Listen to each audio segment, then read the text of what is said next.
Auzubillahi minash shaitanir rajeem. Bismillahir Rahmanir Rahim. Assalamu alaikum to each and every one of you who's tuned into PTV World and are watching World this morning.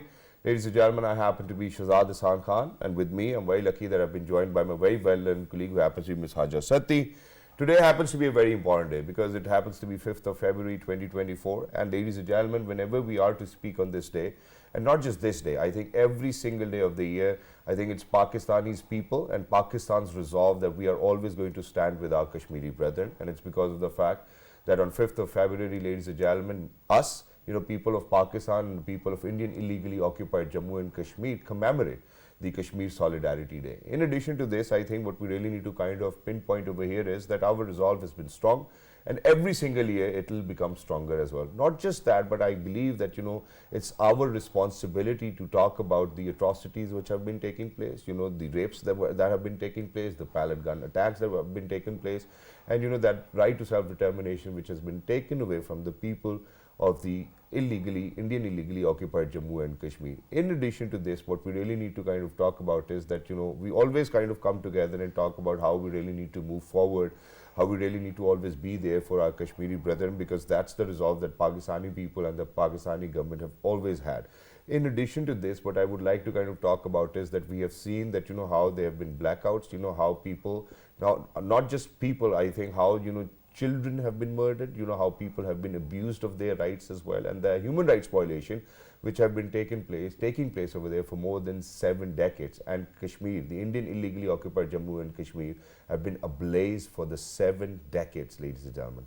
Right, and without further ado, adding into this entire conversation, we have seen that there have also been atrocities which have been committed. By the recent one has been the abrogation of the Article 370 and 35A, and how that decision has been legitimized by the Supreme Court, even though we never expected any justice to come out of that Supreme Court. But even though that we had some speck of doubt that maybe that decision would be reversed, but how Indian state is actually committing and brutalizing and terrorizing the people of Jammu and Kashmir just because of their ethnicity, just because of their religion, and it has been becoming an identitarian issue. And in the recent years, we have seen that there is a shift and how people are identifying that it's not just a territorial issue, it is also the issue of the human rights, because the language of the human rights is a global language and that resonates across the world. So without further monopolizing our conversation, we have someone in the studio who is Kashmiri herself, and she has been very actively advocating for the cause of Kashmir, and like Pakistan has a very, very pertinent foreign policy in which it is an integral part of a foreign policy that we are going to talk about the Kashmir, because Kashmir is part of us and we are their brethren, and we will always look after them and care for them. So without any further ado, we are very glad that we have been joined by Barrister Sundas Malik. She happens to be also the member of the Special Advisory Committee on the Kashmir. Assalamu alaikum, Ms. Sundas, and thank you so much for coming to our show. Thank you so much. Thank you so much for having me. Right, so Ms. Sundas, we've seen that there is an entire conversation on how we couch the entire issue in the human rights. How effective do you think that strategy is and has been in popularizing this issue? Well, like you said in your intro, that human rights is a global language and everybody understands the plight of another human being. Unfortunately, what we have seen in the latest developments that have gone around the world, exclusively dealing with the Palestine issue, we saw that nations who are considered to be beacons of democracy and human rights and justice, we saw an extreme failure on their part when it comes to defending those human rights. So this impression that maybe the people of Palestine or the people of Kashmir are children of lesser gods, I think this impression needs to be broken down in front of the Western world, and they need to understand that my pain is exactly as bad as their pain, and I think it is very important for them to understand that for us, for the people of Kashmir at least, and for the people of Pakistan, it has never been a piece of territory. Kashmir is not a piece of territory. It is our identity. It is our identity and protection as Muslims. It is our identity as sovereign humans who deserve all the rights and liberties that any other human deserves around the world. And I believe that the world does recognize somewhat our plight. What it lacks is actions. To stop that humanitarian atrocities that have been going on inside Kashmir, like you said, for the past 75 years. And it is, I think, even more important for people like me, I think Kashmiris, to advocate as much as possible in front of the world through grassroots diplomacy on the actual plight of the people of Kashmir. Exactly, and we certainly need to take this conversation ahead as well, because imagine where we talk about atrocities, it's not just atrocity, I believe now is a smaller word for what they've been through as well. Imagine that we're talking about assault, we're talking about murder over here, we're talking about rape, we're talking about torture as well. So imagine that every single day, ladies and gentlemen, I think that there's an increase or many folds of increase of the kind of terrible life that they have over there, unfortunately. And, you know, I think that Barrister Sundas has pointed out very perfectly that, you know, that it's not just a territorial issue for all of us as well, but rather it's our brethren who are in pain as well. Our team have actually, you know, put in a concerted effort to make sure that we raise more awareness, and on this occasion, we would certainly like to share something which our team has actually put together. So why don't we go and let's take a listen to this one. And once you guys will come back, we will further move on with the conversation. Kashmir Solidarity Day, the 5th of February, 2024. Let's go.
Obviously, this was the plight of the Kashmir that was brilliantly depicted, but obviously we need to raise more light. So now, Ms. Sundas, now let's contrast and compare the two situations that have been going on. And we are witnessing how there's a genocide going on inside the Gaza, and there's also a genocide which is going on in the Indian illegally occupied Jammu and Kashmir. But the way we see the campaign for the Gaza is more, I would say, organized, and there's lots of pressure on the streets. Why Kashmir, Indian illegally occupied Kashmir, is unable to muster that sort of support that we see world over, which is there for the Gaza? Well, I think it's a very pertinent question to ask ourselves, I think Kashmiris, because I think specifically people who are residing in AJK are the best representatives of the people inside the occupied valley. And we, in comparison to the people of the occupied valley, we are free to talk, we are free to speak the truth, and I think it irks our enemies when we shed light on the human rights atrocities and the war crimes that are being committed in Kashmir. And I think somewhat I think we have slowed down our efforts to make this information deficit vanish. I think information brings a lot of empathy, it brings a lot of concern, and it also brings a lot of uproar. True. When people find out what has been going on in Kashmir, just as an example, it is said that over the past 30 years, more than 100,000 people have been slaughtered inside the occupied valley. But what we fail to deliver to the world is that understanding that this slaughtering began in 1947. I have mentioned it many times, and I'm proud to say that we're not victims, but we're victors. But I'm the descendant of Jammu massacre survivors myself. So it is reported between 300,000 to 600,000 people, close to 500,000 people were slaughtered in 7 days within the Jammu territory. But Ms. Sundis, you mentioned a very pertinent point, and you say that there is a gap of information, Yes. right? So there is a digital apartheid that has Yes, been going on yes. inside the Kashmir, and we see that all of these Silicon Valley executives, they are actually Indians, and they're advocating for their own country, Yes. right? And they're blocking that. So how can we make sure that the information is available out there? That's what I say. I think that's what I say when I mean when I say that it is our responsibility as people of AJK who have those stories, who have that information, and it is our responsibility to communicate it to the rest of the world and the people of Pakistan to make them understand that this did not start in 1989. This did not begin in the 90s. It has been going on in Kashmir, in the Kashmir Valley since 1947, and even before that. It is a land which was sold with all its people.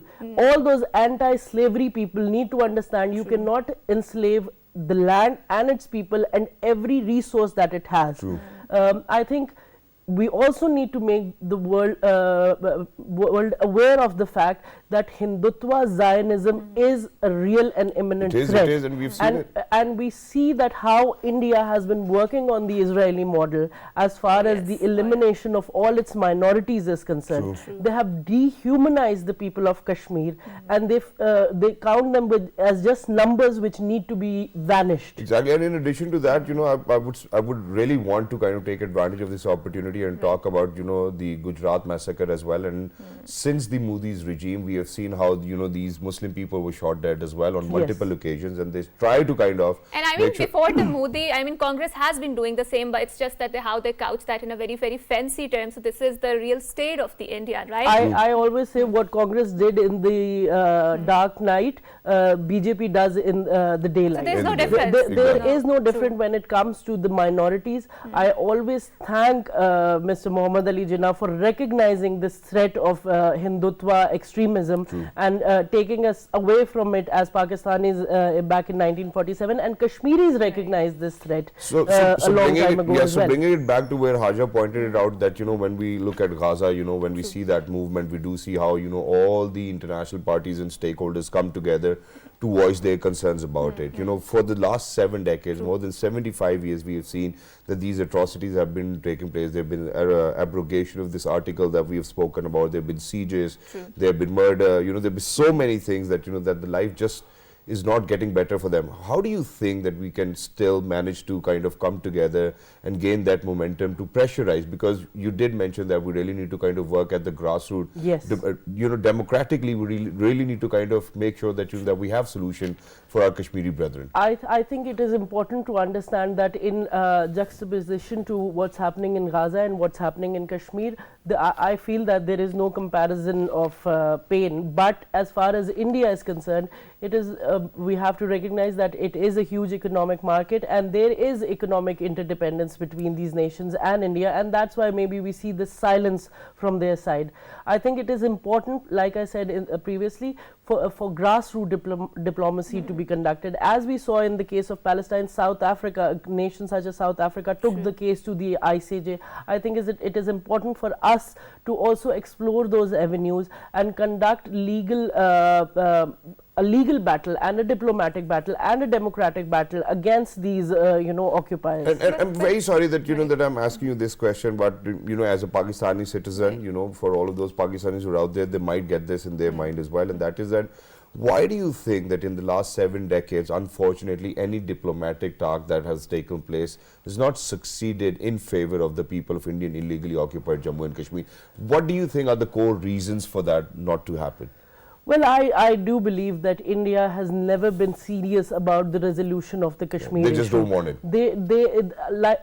Like for us, it is not about territory. For India, it is exclusively about the territory, and it is exclusively about the natural resources that they can exploit out of that territory. True. So I think in any diplomacy on Kashmir or any diplomatic progress on Kashmir would depend, the onus lies on the Indian people, and we have seen that they have not only disregarded the wishes of the people of Kashmir, they have disregarded the wishes of all the Muslim and all the minorities residing within India. The laws that they are bringing up are not just a threat within India, but they are a regional threat right now. So I think the world needs to recognize that it is an open season for elimination of all minorities and intimidation of all minorities, and until they act on it, I think Modi's regime is going to be a very, very huge threat.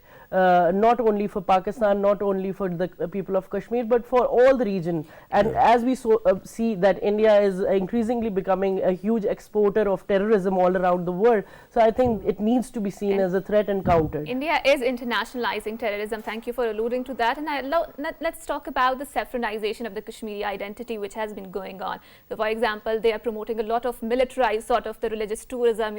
There's this Shiva temple and this is their temple, and then they're building lots of temples on the Muslim mosque, and that has been going on. And the Firan has been banned there, the Urdu language has been banned there, the Kashmiri particular identity is under the threat. So now let's talk about the resistance that is coming, which is very indigenous resistance, because people have enough of what is going on there. And it's not just the men they are resisting, their children who are resisting, their women who are resisting, their elders who are resisting. So there's a resistance at the every level, right? So do you feel that India should be threatened, that how people have actually revolted against the mass terrorization that has been going on? Because a system built on terrorism can never be a successful one, right? Well, thank you for pointing that out, because I think every living and breathing Kashmiri is a resistance force against the Indian occupation.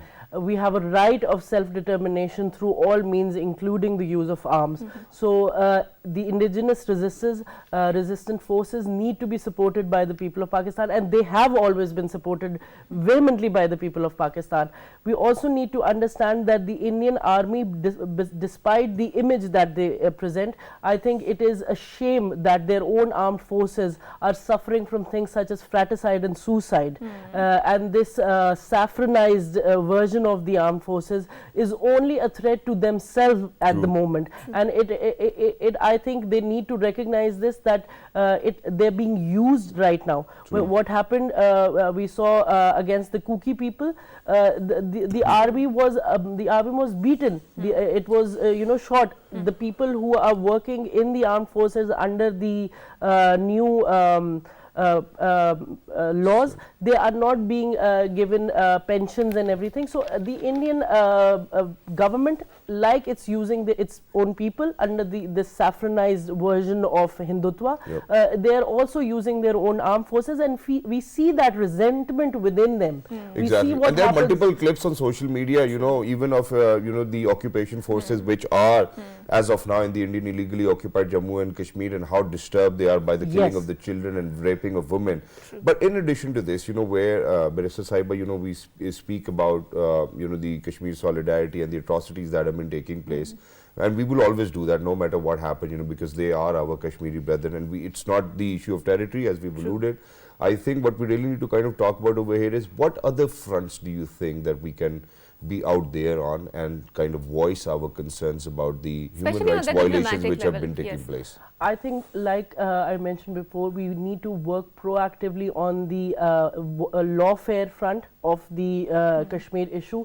We need to conduct, it is not just the government's responsibility, it is the citizens' responsibility. I think every single Pakistani, every single people residing in AJK, every one residing in the diaspora, it is a effective representative of the people of Kashmir. And I think if you do not have information on the Kashmir issue, it is your duty to get that information on the Kashmir issue and become effective representatives of the Kashmir occupation. I think also I need to mention that it is important to get the right information from right sources. Oh, yes. India is a hub for disinformation, and it is not me saying this. It is European, disinformation lab who has exposed them time and again.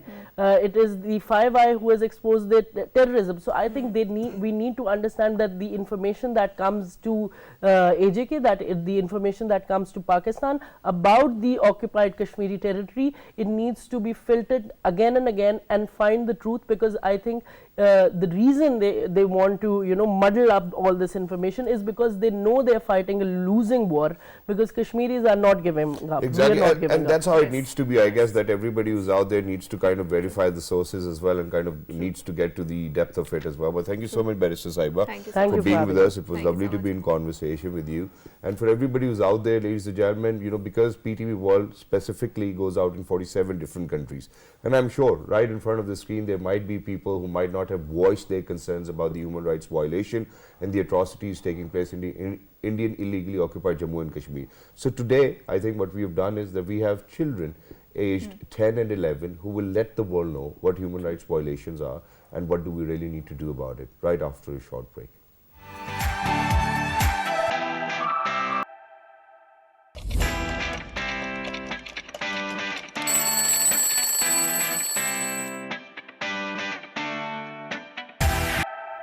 Right, ladies and gentlemen, welcome back. Thank you so much for staying tuned. And as we have alluded before heading out towards a short break, that today we want the world to kind of learn from these amazing children that we have over here inside the studios with us. But first, ladies and gentlemen, let us introduce our worthy guests over here. So first up, I'm very lucky that I've been joined by Advocate High Court, happens to be Syed Muhammad Ali Sahab. Assalamu alaikum, sir. Thank you so much for joining us. Walaikum Assalam. It's a pleasure to be on this show. And wonderful to have you over here. Alongside him, we're very lucky that we've been joined by the future of the country we call Pakistan, Islamic Republic of Pakistan. We're very lucky that we have been joined by Anaya Jabeen. Hello, bete. Assalamu alaikum. How are you? Walaikum assalam, sir. How are you? Absolutely perfect. Thank you so much for joining us. And last but not the least, we're very lucky that we have been joined by Miss Hura Bukhari. Hello, assalamu alaikum. How are you? Walaikum assalam, sir. I am fine. What about you? Alhamdulillah. Thank you so much, Right. Bacho, for joining us. Wonderful to have you. We all know that today happens to be Kashmir Solidarity Day. True.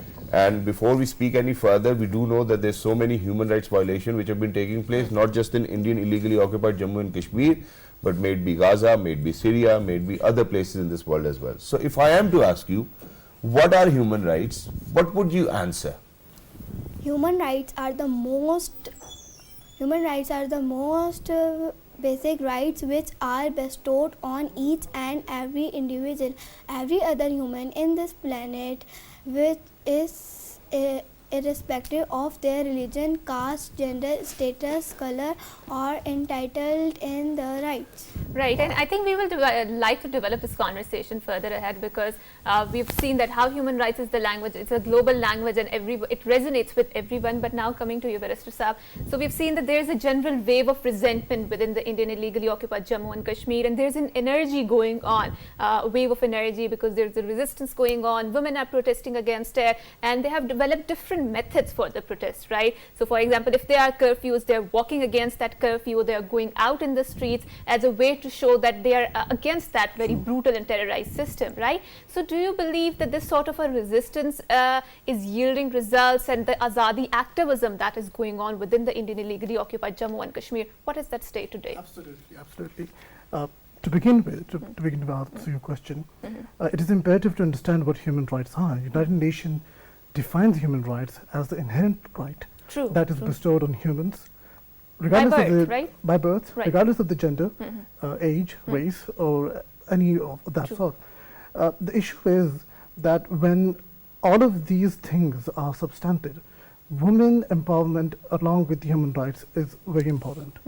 And these marches shows women empowerment. True. Moreover, they also showcase that the women of Azad Kashmir are protesting and protecting their basic human rights. Right, especially the Indian illegally occupied Jammu and Kashmir, they are doing that, and we've also seen that how they are actually celebrating the Independence Day of Pakistan, and that too with such a ferocity and that too with such a zeal despite the curfew being going on. And it's not just that, Shahzad, they're also celebrating or distributing the calendars, marking those days, particularly where they want their freedom and they are asking for their freedom. So if we develop this conversation further, and if we talk about the resistance that have been going on against that settler colonialism, so do you feel that Indian state is very afraid of the sort of resistance going on, because the way they are turning that entire land into the saffronized state? So for example, they're building lots of militarized camps there, right?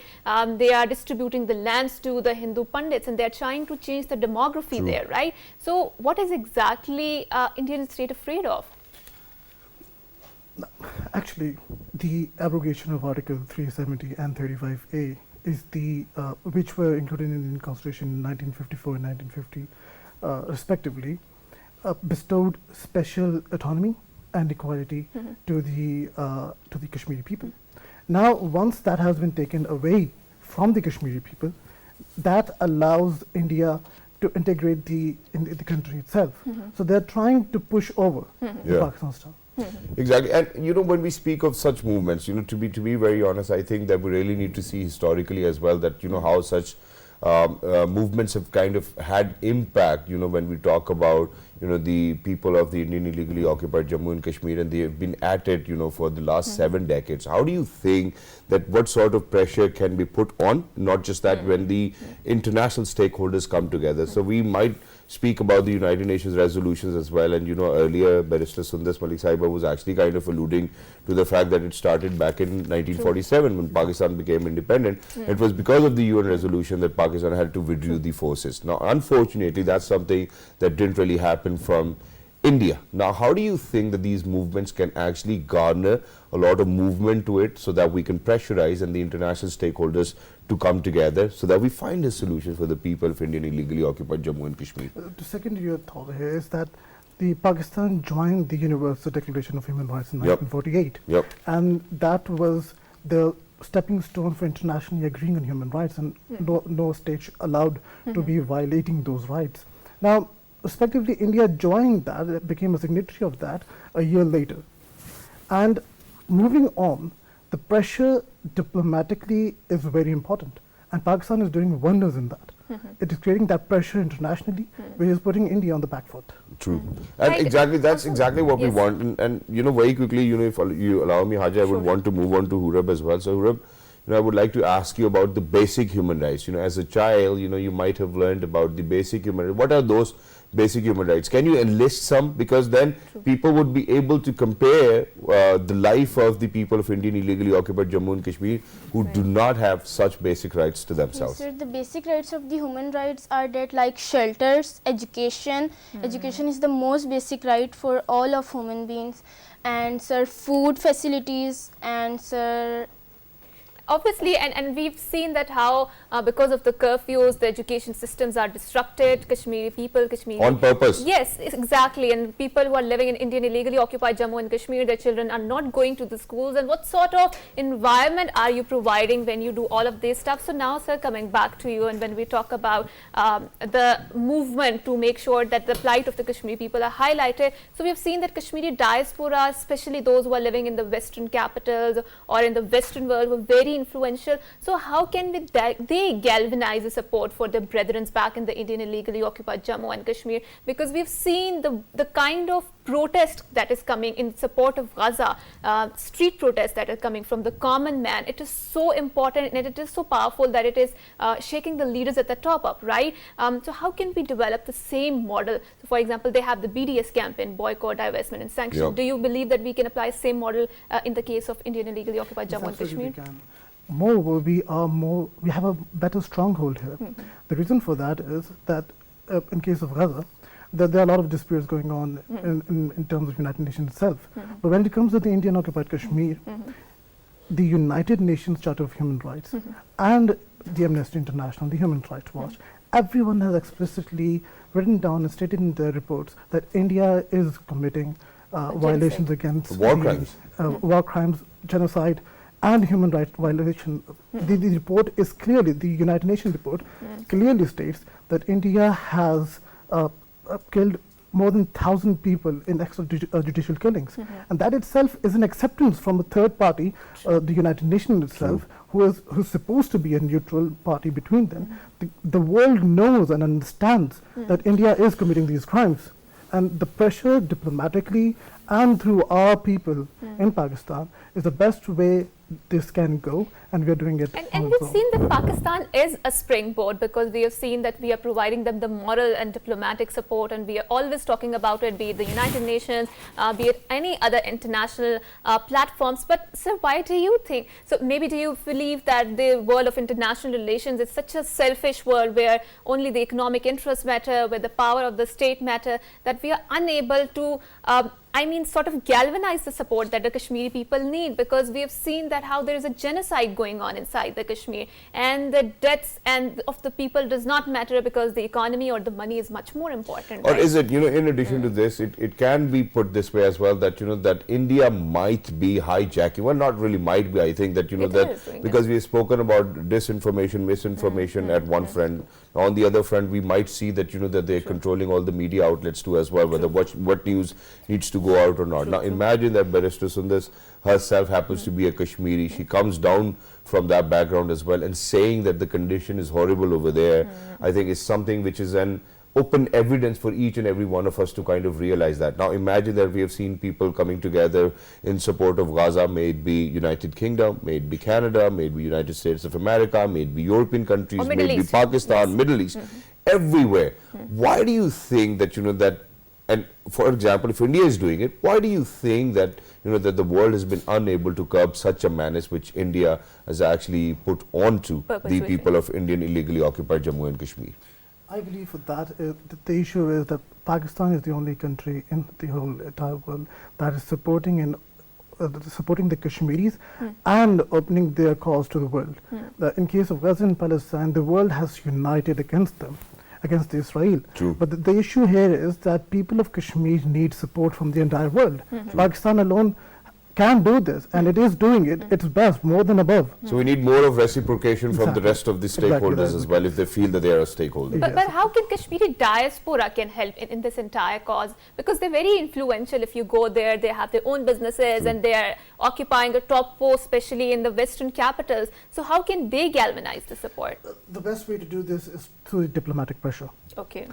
That way, you push down countries from doing stuff that they are not allowed to. Right. In simple words, that's basically it.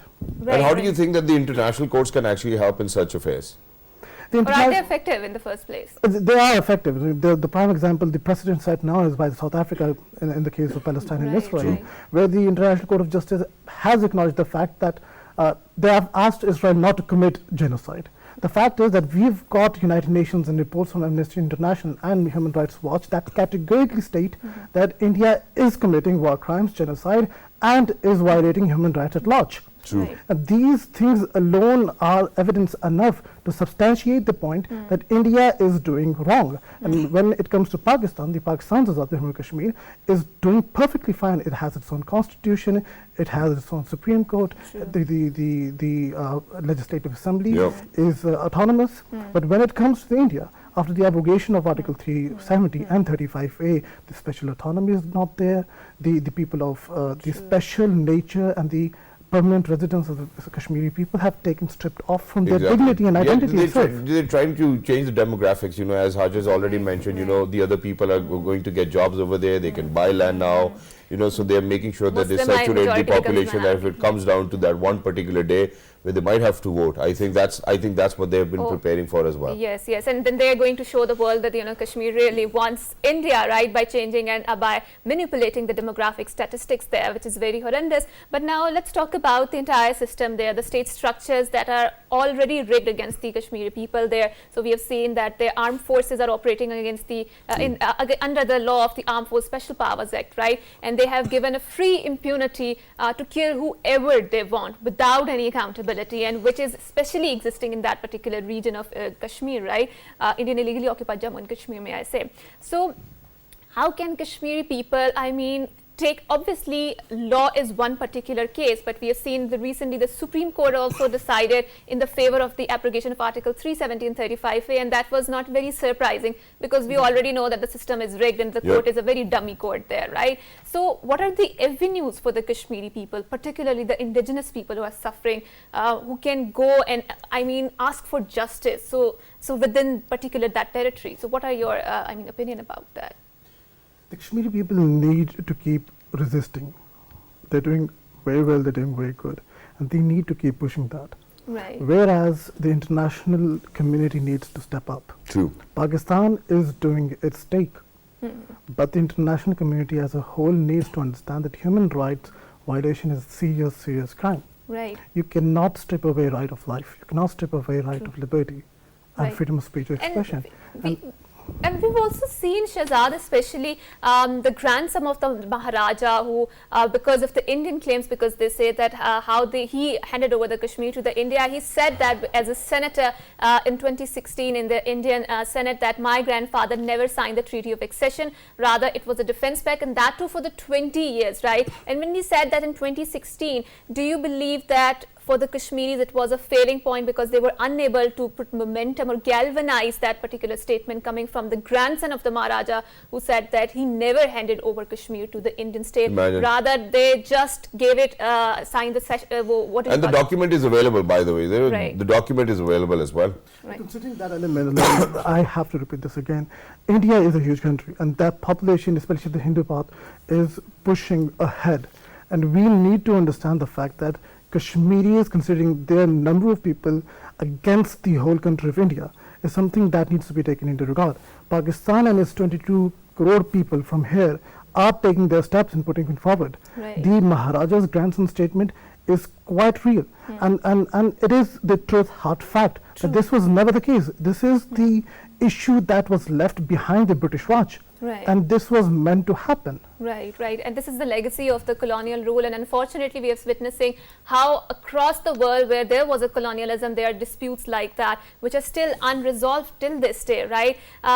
But we are talking about it. I mean, what next? Pakistani state has been very vigilant True. in projecting the Kashmiri cause. We have seen that, especially from the diplomatic levels, we have seen lots of art galleries celebrating. We've always been at the forefront of it. So no matter Exactly. what happens, there's not a single day that any Pakistani would not know that, that we have to kind of stand right next to our Kashmiri brethren, may it be any day, may it be, any moment of our lives. And this is something that we've always kind of grew up with, so it's exactly like, seeing your own brothers and sisters unfortunately being in pain as well. So from here onwards in 2024, where on the 5th of February we are sitting together to speak about it, how do you think that, us Pakistanis and other stakeholders need to come together to make sure that the voices are being heard of the people of Indian illegally occupied Jammu and Kashmir? I believe this is high time now that after also we have the president of the South African, what they've done, it is high time that we take this matter into the ICJ now.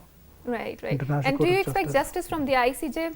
As far as the evidence is on the record, Right. the neutral bodies have clearly stated that India is doing stuff I like mean, that. that's very debatable whether it's a neutral body or not, because we've seen in the case of Gaza, the decision was not very encouraging, and they True. never stopped the genocide going on because, again, the international relations is a very brutal and a very selfish sort of affairs. And as we speak of it, it's still going on as well. That's going on. If I may add, Sure. Sure, sure. The international, the point of view that I'm making here is that in case of Kashmir, particularly the Indian occupied Kashmir, United Nations, the Amnesty International, the Human Rights Watch have a clear stance.